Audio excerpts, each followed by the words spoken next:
Welcome to this edition of Bison Talks, coming to you via the Total Nonstop Impact Network. I am, of course, your host, Bison, and I am joined today by the death match queen herself, Steph DeLander. Welcome to the show, Steph. Hello. Wow, that was such a great intro. Thank you. I do my best. I want you guys to feel special when you come on my show. No, I feel special, that's for sure. Good. Now, first off, I just want to say how great it is to have you, you as the very first Australian wrestler on my show.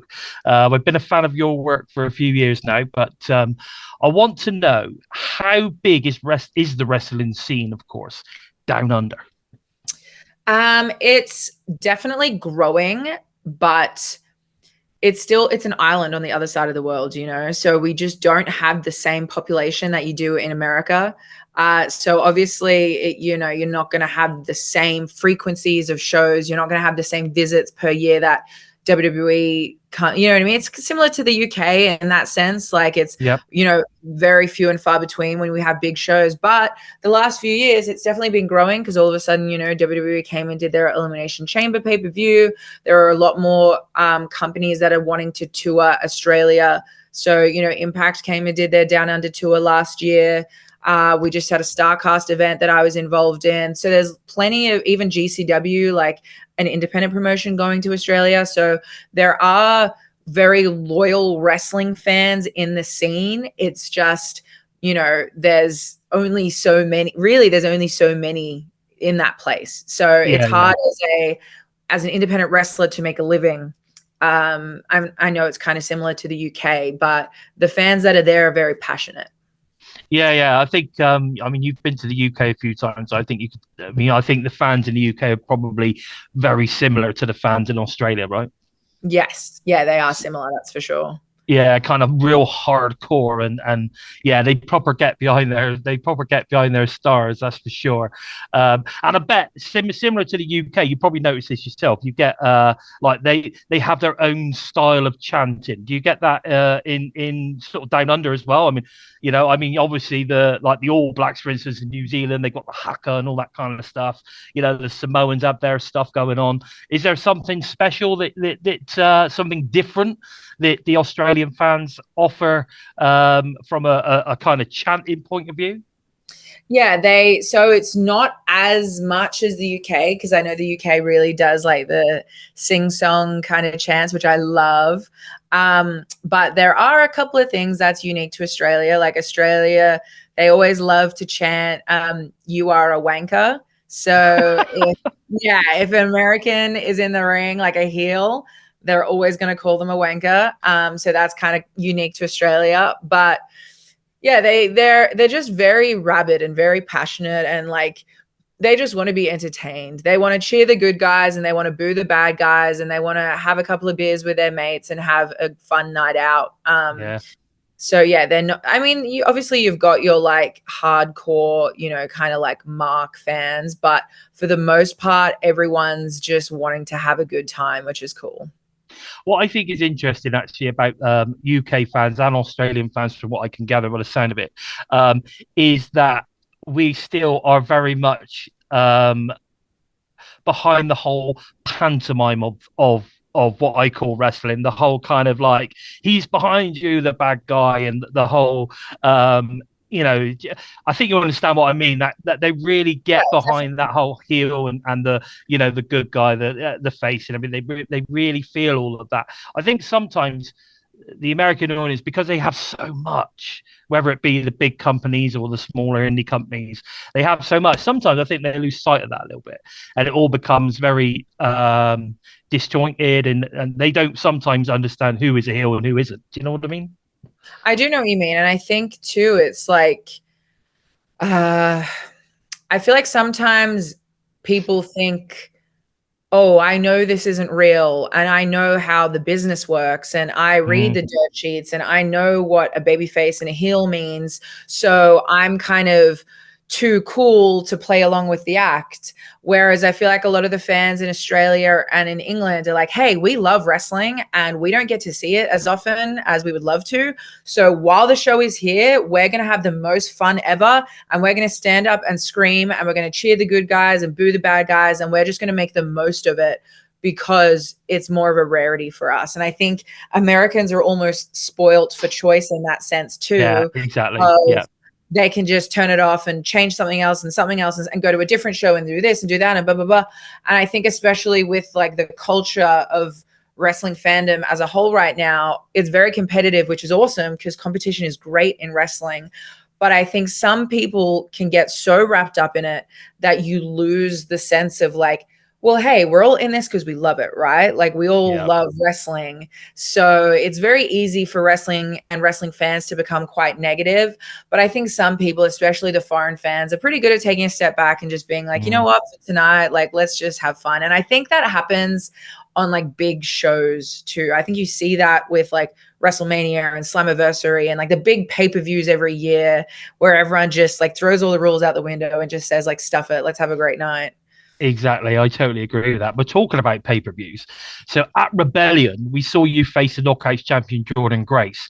And man, what an event-filled match it was. But Steph, you come up a little bit short on this occasion, even though you had the good hands in your corner. What were your thoughts on, of course, how this match went with all the shenanigans? What are your thoughts on it? Well, the good hands weren't really good hands on that night. But I am no stranger to underhanded tactics. But what I didn't expect was Jordan Grace to, rise to the occasion and have so many tricks up her sleeve as well. I was not expecting PCO. I was not expecting Sami Callihan. I also wasn't expecting Jordan Grace to give a spinning back fist to our official. So there were a lot of different things going on in a short period of time. And, personally, when you watch back the first half of the match, I think you can see that I'm in control and I'm dominant for most of the match. And I think if a lot of other people didn't stick their nose in my business, we might have a different Knockouts World Championship right now. Well, I think a lot of people might think the same, but to be fair, Jordan has beaten you now twice. But I know one thing's for sure: you're not ready to let that knockouts title slip away. I'm pretty sure of that. So what we've got coming up, obviously this weekend, is going to be the Under Siege pay-per-view, and that's going to be at Albany in New York. Now, you've challenged Jordan Grace and her boyfriend PCO to face you and Con in an intergender match. Now, are you a big fan of intergender wrestling? And what have you got in store for Jordan and PCO? Intergender wrestling, I think definitely, like, if done well, is great and adds a different kind of element to wrestling. And also I think it's awesome for people to be able to wrestle everyone. Like, there's nothing worse than when the girls can only wrestle the girls. And if they've got two girls in their little home promotion, well, guess what? They're not improving. So I think it's great for everyone to be able to work with everyone and learn from everyone. As far as this match with PCO and Jordan, I mean, there are so many different elements to this. You've got a Frankenstein, you've got Jordan Grace, you've got me, and you've got Con. Con and I don't really have any relationship right now. So that's going to be interesting seeing the dynamic of that play out. And then Jordan Grace and PCO, that's kind of a teaming by accident too. So it's kind of like Connor has a bone to pick with PCO. I have a bone to pick with Jordan. Well, let's do this all at the same time. And I think because of that, it's going to break down into chaos. I think it will too. I think it's going to be absolutely an insane match. I'm actually really looking forward to it. I think when I saw your promo on Thursday night with Con, straight away I'm like, Okay, this sounds good. I'm down for this. So I'm looking forward to this match. I think it's going to be fantastic. And to be fair, from a physical standpoint, Steph, you're not a small woman. You're tall. You're strong. I mean, whereas obviously Jordan herself is a bit. I mean, she's a powerhouse, but she's a much smaller in terms of height. And then you've got two massive guys. I mean, do you think you might be able to get PCO up or what? I don't know. What do you think? Yeah, as you said, that you've got Jordan and you've got the three of us who are all very huge, and Jordan's jacked up in her own right, as you said. Oh, She's, yeah, you know, tiny, but immense. she's jacked. 4'2", but she's jacked. So yeah, there's so many different things going on in this match that I don't know. Like, do I try to pick PCO up? Do I try to knock him out? Do I try to seduce him again? I don't know what's going to Oh, he happen. was almost there. He was almost there. Exactly. And that's the thing. So I'm going to have to sit here and evaluate the situation and go, right, what's the smartest thing? Because what I want to do is I want to get out of this match unscathed. I don't want to be, choke slammed to hell.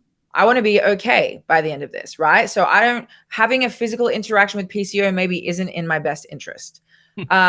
I want to cause pain to Jordan Grace because she deserves it.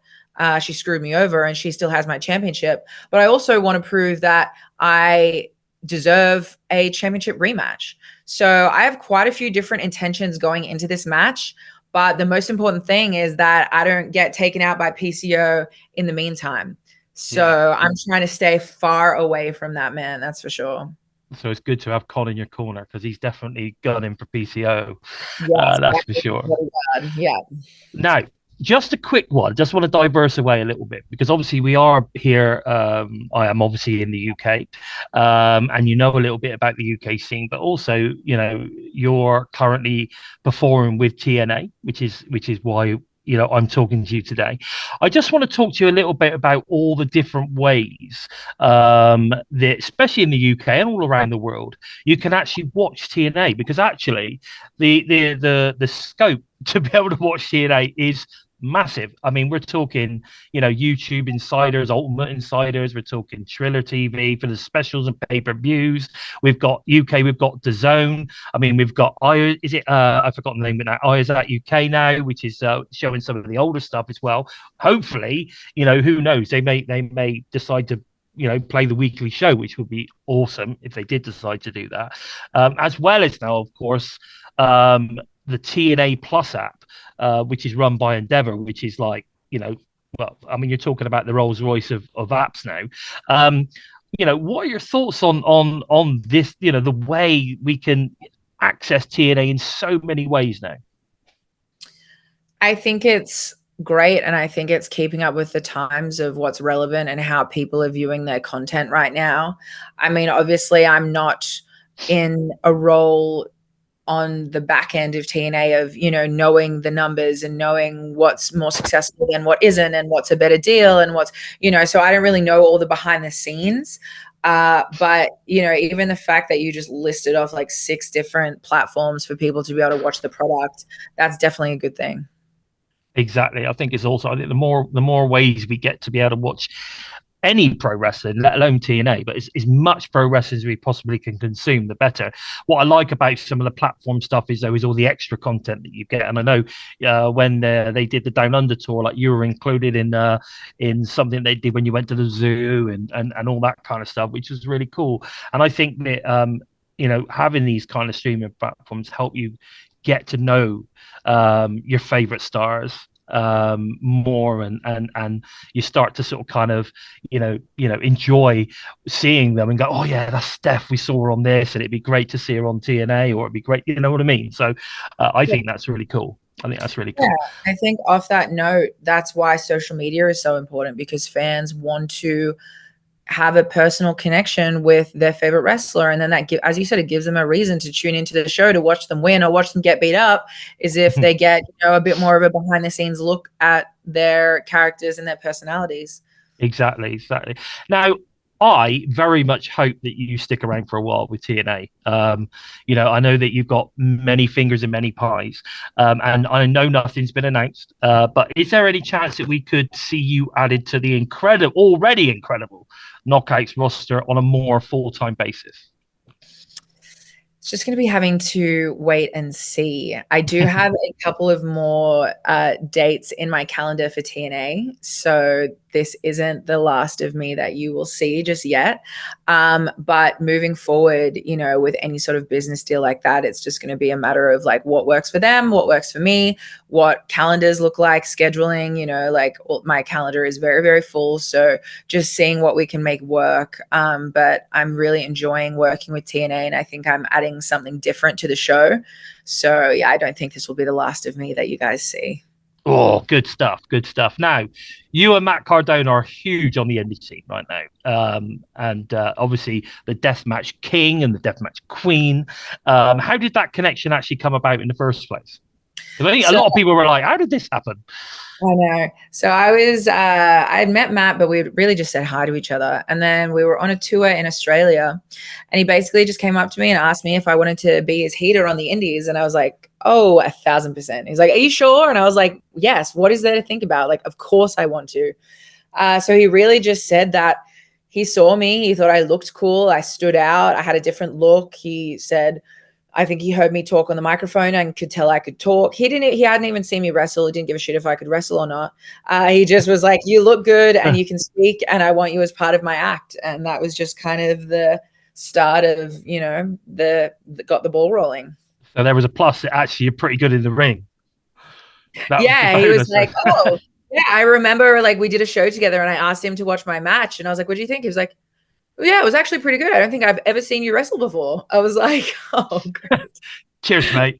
That's really cool. But he wanted a heater and a valet and someone he could tag with if he wanted to. But for the most part, it was like, can you play this role that I want you to? And anything that he's wanted to do together, we throw ourselves 110% into. And I think that's why it's worked out so well. So I think we are a great team together. We work very, very well.